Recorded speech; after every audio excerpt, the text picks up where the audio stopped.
hey, every now and again I actually get my camera out and start using it. It's like once every few months. So I'll do a couple of songs and then I'll do a couple of these videos and then the battery will run out and then it disappears back to the case again for a few months. So I was trying to think recently for a while what to do in the next little video for the school, and I didn't want to do too much grammar. A lot of people have asked me about some different stuff though, and we've done some lessons on some different stuff recently, so I thought I'm going to do something similar, which is about American and British English. Just some differences, just some different words. And this was sparked by a BBC article that I read about Britishisms, words which are becoming popular in America. So I thought we'd have a look at a few of them, really fly through and just maybe try and learn 20 British and American equivalents. And that's all. The first one was autumn, which I'm going to try and do the American for these as well, but I'm not 100% sure on all of them, so I'll try. First one, autumn. Beautiful British word, hey? And the American being fall, and I was surprised when I first learnt that it's one of those words that we've changed. We blame the Americans for, fall, stupid modern word. It's not, it's us. I think fall was the original word, and autumn crept into British English a couple of hundred years ago probably, and they've kept the original, and we're the ones who've taken that stupid modern word in. I like our word though. It's very poetic. It sounds nice. I think the similar story was with soccer as well. Soccer's an English word. We brought the word football in, they kept soccer, and then we accused the Americans of their newfangled words. So, you know, just to be fair. Second one, bloody.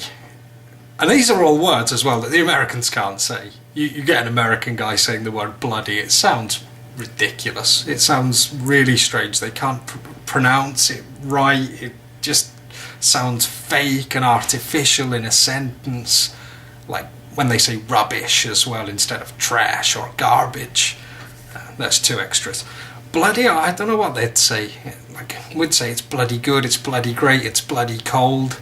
It's not too rude, it's acceptable English now. I think they'd say goddamn. Goddamn. It's goddamn good, it's goddamn cold. Or damn, simply. We go with bloody. Both of them, they're mild curses. Try not to say it in front of the kids. Mine are asleep now. But it's okay. Another mild curse is the next one. Bum. Nice English word. Bum. Bottom. Posterior. If we're being rude, we'd say arse. Which the Americans make.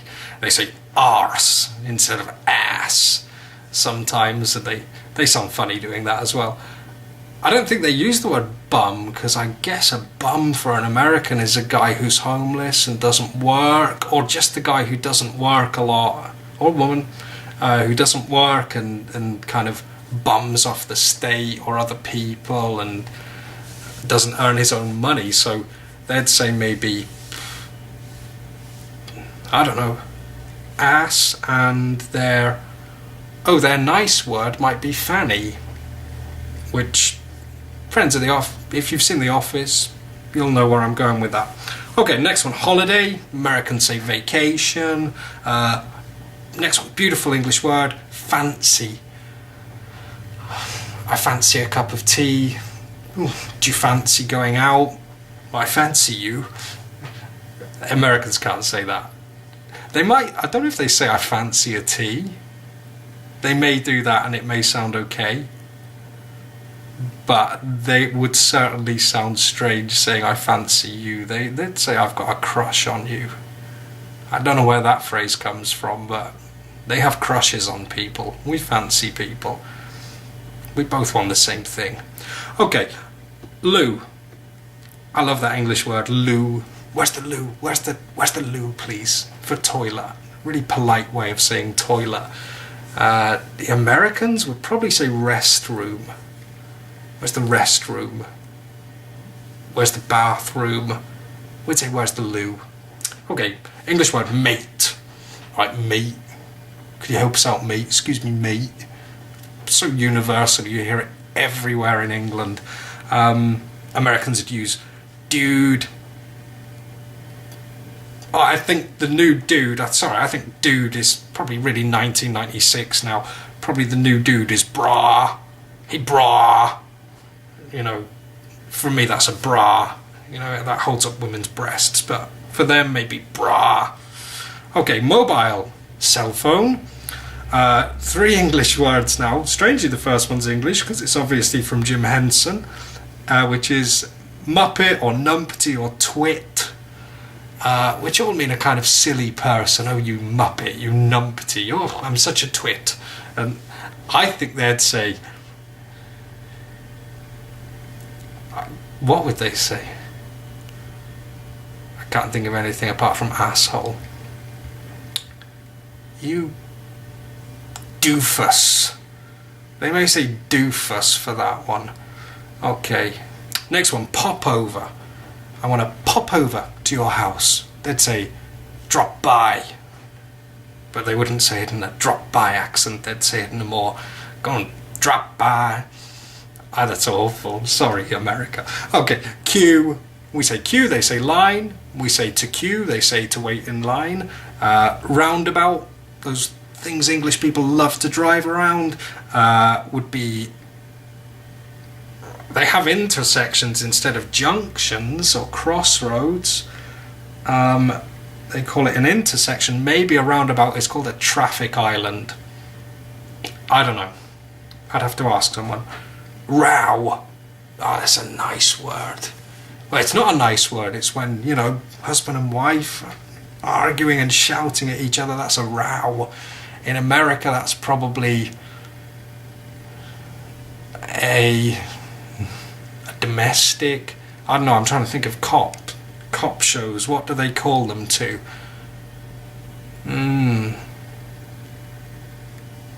Yeah, maybe a domestic or something like that.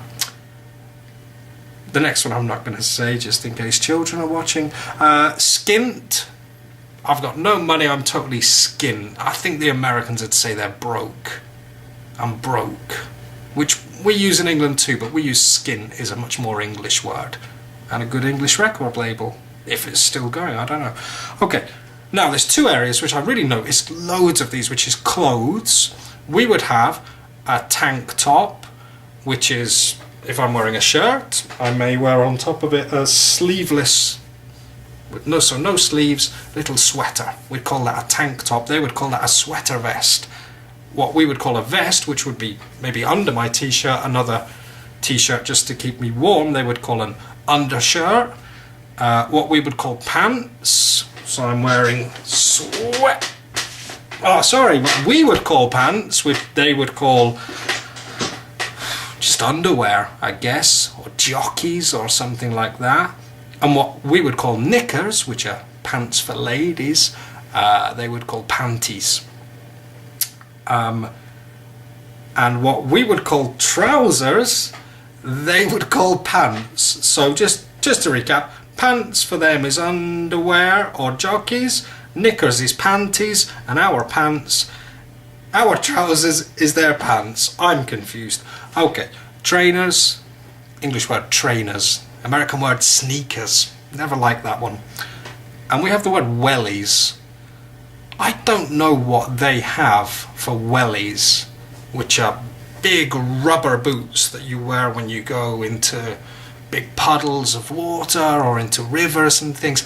They may call them galoshes, or they may call them just rain boots or something.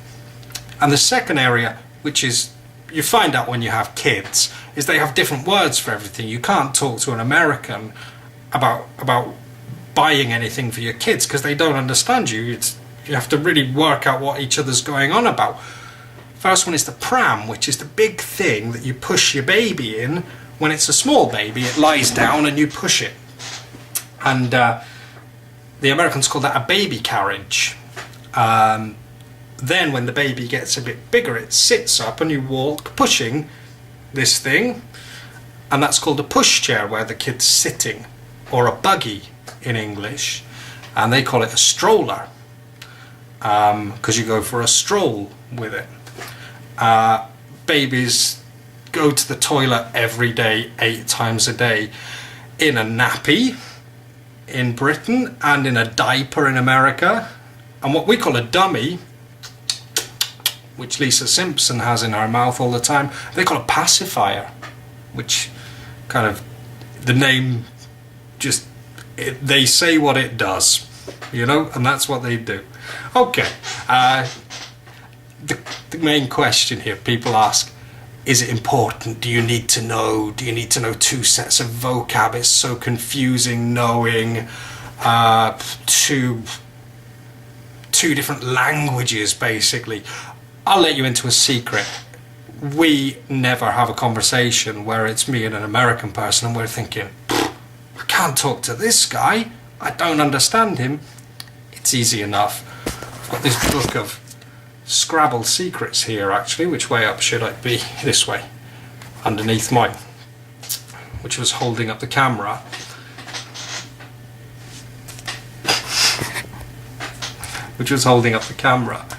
You've got in here Indian words, Maori English, South African English, Australian English. There's hundreds of forms of English. We can all speak to each other because we've got the basics the same.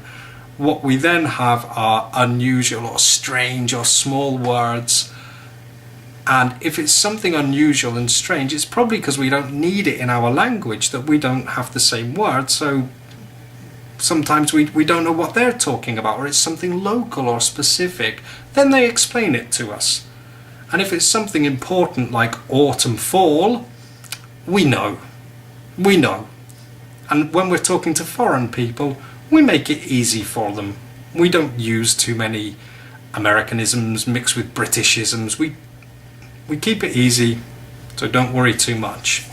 Whether you know one or the other or both, you're not going to have problems understanding an English guy if you've learned a bit more American English, or an American guy if you've learned a bit more British English. It's easy peasy, really. Thanks.